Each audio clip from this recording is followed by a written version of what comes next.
இடம்பொருள் நேயர்களுக்கு வணக்கம். ஸோ இன்றைக்கி பார்த்தீங்க அப்படின்னா இப்போ இந்த சிறகடிக்க ஆசை சீரியலில் ஏங்க என்னதாங்க நடக்குது இந்த கதையில், ஏங்க இப்படி பண்ணுறீங்க அப்படிங்கிற மாதிரி நமக்கு அப்பப்போ ரோஹிணியை மாற்ற மாதிரி காமிச்சு திருப்பி தப்பிக்க விடுறது, மாற்ற மாதிரி காமிச்சு தப்பிக்க விடுறது அப்படிங்கிற விஷயத்த இப்போ அடிக்கடி பண்ணிட்டே இருக்காங்க. நம்மளும் ஓரளவுக்கு டயர்டாகிட்டோம், சலிச்சு போயிடுச்சுங்கிறத வச்சுக்கோங்க. ஸோ அதே தான் இன்றைக்கும் நடக்குது. ஆனால் என்ன கொஞ்சோண்டு மனோஜ் கொஞ்சம் ஸ்ட்ராங்காக இருக்க மாதிரி தெரிறாரு. அதுக்கு முன்னாடி இப்போ முத்து வெள்ளக்குடியெல்லாம் கொண்டு வந்து நீட்டிக்கிட்டு இருக்காரு. வெள்ளக்குடியை கொண்டு வந்து நீட்டி சமாதானம்லாம் பேசி திருப்பி சமாளிக்க பார்த்தா என்ன நினச்சிட்டு இருக்கீங்க, வரவங்க போகிறவங்க எல்லாத்தையும் இப்படி தான் என்ன தப்பாக சொல்லிட்டு இருக்கீங்களா அப்படின்னு மீனா கேட்க, ஐயோ அப்படிலாம் இல்லைம்மா, கஸ்டமர்கிட்ட நல்லா பேசினாலுமா நிறைய சவாரி வருவாங்கங்கிறாங்க. உங்களுக்கு சவாரி வரணுங்கிறதா என்ன இப்போ தப்பாக பேசுவீங்களா? நானும் கடைக்கு வரேன் எல்லாட்டையும் முரடேன், ரவுடி, பிசாசு அப்படின்னு சொல்லவா என் புருஷன் பற்றி அப்படின்னு உடனே சொல்கிறதுனால 4 மூலம் பூ எக்ஸ்ட்ரா விற்குதுன்னா சொல்லிக்கோ தாராளமா அப்படின்னு. என்னங்க நினச்சிட்டு இருக்கீங்க, இது எப்படிங்க லாஜிக்காக இருக்கும் அப்படின்னு கேட்டால் உடனே அறந்தாங்கி நிஷாவெல்லாம் எழுதுறாங்க. அவங்கெல்லாம் பார்த்திங்கன்னா எப்போ பார்த்தாலும் அவங்க கணவரை கிண்டல் பண்ணுற மாதிரி தான் கான்செப்ட் வச்சுருக்காங்க. அதெல்லாம் சும்மா மக்களுக்காக பேசுகிறது, சிரிக்க வைக்கிறதுக்காக பேசுகிறது, அந்த மாதிரி கஸ்டமர்கிட்ட போய் நல்லா கேஷுவலாக பழகிறதுக்காக பேசுகிறது, வேறு எதுவும் மனசுலேருந்து இல்லை, நீ எதுவும் தப்பாக நினச்சிக்காத அப்படின்னு சொல்லி சமாளிக்கிறார். சமாளிச்சுட்டு பாரு, அதனால தான் நிறைய கஸ்டமர்ஸும் வராங்க, நல்லா பேசுகிறதுனால பாரு, கூடவே அல்வாவும் வருது, உன்னை சமாதானப்படுத்த எனக்கு வேறு வழியே தெரில, அல்வா கொண்டுட்டேன் அப்படின்னு சொல்லிட்டு இந்த உள்ளே போய் பாரு, இந்த செட்டப் எப்படி இருக்குன்னு பார்ப்போம் அப்படின்னு நல்லா இருக்குன்னு உள்ளார போய் உட்காந்து மாற்றி ஊட்டி விட்டுட்டுருக்காங்க. ஊட்டி விட்டு கொஞ்சம் கொஞ்சமாக சரியாக வராங்க. அவங்க சரியானதுக்கப்புறமா பார்த்திங்கன்னா இப்போ ரோஹிணி அப்படியே திருன்னு முடிச்சுட்டே திருடனுக்கு தேல் கொட்டின மாதிரி வராங்க. ஆனால் வர வழி ஃபுல்லாக பிளான் பண்ணியிருப்பாங்க, எப்படிலாம் சமாளிக்கிறது, கெஞ்சினா கெஞ்சணும் அப்படின்னு எல்லாத்தையும் பிளான் பண்ணி வந்துட்டாங்க.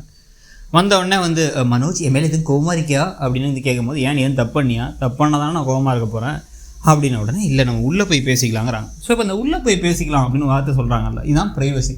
ஒரு கணவனுக்கும் மனைவி கடையில் சின்ன வாக்குவாதங்கள்லேருந்து பெரிய சண்டைகள் வரலாம். ஆனால் அதை பேசுகிறதுக்கு, அதை தீர்த்துக்கிறதுக்கு அவங்களுக்கு தனியாக ஒரு இடம் இருக்குது, அவங்க ரூம்.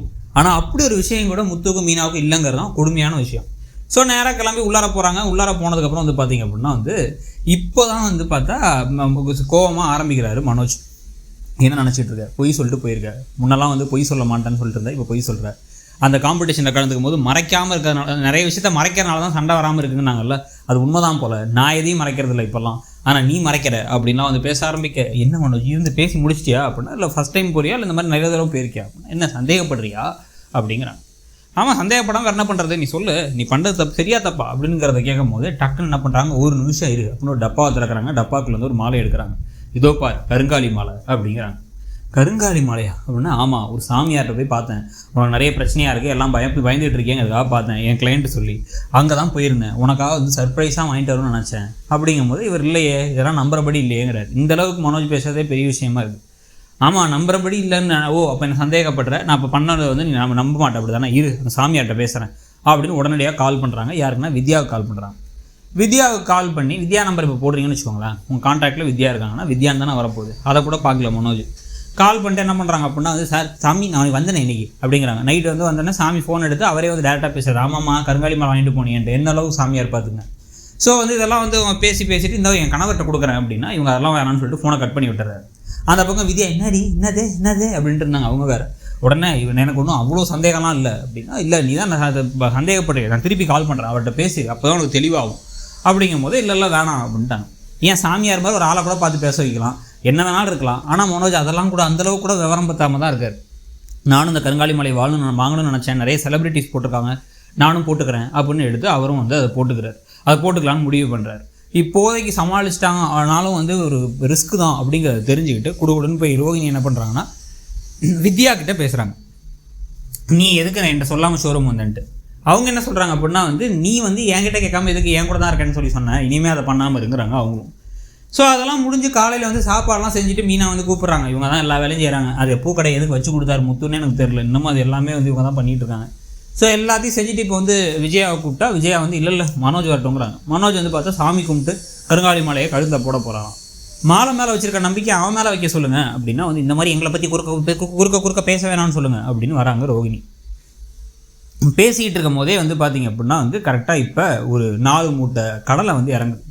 ஊர்லேருந்து பாட்டி அனுப்பி வச்சாங்களாம். ஸோ இதெல்லாம் ஒவ்வொரு தடவையும் 1 மூட்டை தான் கொடுப்பாங்க, இப்போ 4 மூட்டை கொடுத்துருக்காங்க அப்படின்னு உடனே, உங்கள் அம்மா பாருங்கள், இதை விட நிறைய விளையிறதெல்லாம் விற்று காசாக்கிக்கிறாங்க, நமக்கு ஒன்றும் கொடுக்க மாட்டுறாங்க அப்படின்னா, இந்த வயசில் எங்கள் அம்மா உழைச்சி உனக்கு பணம் அனுப்பிடுமா, நீ எங்கள் அம்மாவுக்கு பணம் அனுப்பியிருக்கியான்னு கேட்குறாரு இவர் அண்ணாமலை. ஸோ மூட்டைலாம் இவ்வளோ மூட்டை வந்துடுச்சா, இவ்வளோ என்ன பண்ணுறது, கெட்டு போயிடாதா அப்படின்னா, சரி கொஞ்சத்தை நம்ம வச்சுப்போம், மிச்சதெல்லாம் நம்ம என்ன பண்ணலாம், தெரிஞ்சவங்க தான் கொடுக்கலாம். ஆனால் எதுக்கு ஃப்ரீயாக கொடுக்கணும், நம்ம கொண்டு போய் மளிகை கடையில் கொடுத்து காசு ஆக்கிடலாங்கிறாங்க இவங்க விஜயா. அதெல்லாம் இல்லை, மற்றவங்களுக்கு கொடுக்கறதுனால வர புண்ணியம் தான் பெருசுன்னு சொல்லிட்டு இப்போ முத்துவும் அண்ணாமலையும் முடிவு பண்ணிட்டாங்க. ஆனால் இந்த கடலையை வச்சு ஒரு பிரச்சனை வேறு. கடலை ஒன்றே வந்து யார் யாருக்கு வேணும் அப்படின்னா, நான் வந்து கொஞ்சம் எடுத்து போய் வந்து இதில் ஹோட்டலில் வச்சு நான் சமைக்க போகிறேங்கிறார் புதுசாக இவர் ரவி. ஸ்ருதி வந்து நான் கொஞ்சம் எடுத்துக்கிறேங்கிறாங்க. அதுக்கப்புறம் வந்து எப்படி சொன்னாலும் சொல்லாட்டி இவ எடுத்துப்பா கண்டிப்பாக அப்படின்னு வந்து மீனாவை சொல்ல, மீனா அதெல்லாம் எனக்கு வேணாம் அப்படிங்கிறாங்க. உடனே நீ என்ன வேணாங்கிறது, நம்ம என் அத்தை வீட்டுக்கு நான் கொண்டு போவேன்னு முத்து சொல்லிட்டு இருக்காரு. கொஞ்சத்தை நான் எடுத்துக்கிறேன், ஷெட்டுக்கு பசங்க வேறு கொடுக்கணுங்கிறாரு. ஸோ பசங்களுக்குலாம் கொடுக்கணுங்கும் போது ரோஹினியும் மனோஜ் என்ன சொல்கிறாங்கன்னா, மனோஜ் ஆமாம் நான் எடுத்துக்கிறேன், கடைக்கு பாதி எடுத்துக்கலாம், எடுத்துகிட்டு நான் என்ன பண்ணுறேன் அப்படின்னா வந்து எனக்கு வர கஸ்டமர் கொடுக்குறாங்க. கஸ்டமருக்கு எதுக்கு நான் கடலை கொடுக்குறேன் அப்படின்னா, எலக்ட்ரானிக்ஸை பொருள் வாங்கினா வந்து கடலை கொடுப்போம் அப்படிங்கிறாரு. ஏன்னா என்னடா அறிவுது அப்படின்னா, இல்லை கடலை வாங்க வந்தவங்க அப்புறம் எலக்ட்ரானிக்ஸ் வாங்குவாங்களே, டிவி வாங்குவாங்களாங்கிறாரு. எல்லாரும் சிரிச்சிட்டாங்க. இவனை போய் படிக்க வச்சிருக்கேப்பா தத்தி பயல அப்படின்னு சொல்லிட்டு இந்த பக்கம் வந்து முத்து பேசிகிட்டு இருக்காரு. உடனே ரோஹினி கோவமாக முறைச்சிட்டு நானும் எடுத்து போகிறேன் என் கிளைண்ட்ஸுக்கு அப்படின்னா வந்து, என் கிளைண்ட்டெல்லாம் வந்து இப்போ என்ன மேக்கப் போட்டால் கூட கடலை தராங்கன்னு சொல்ல போறியா அப்படின்னா அவங்க கடுப்பாகிறாங்க.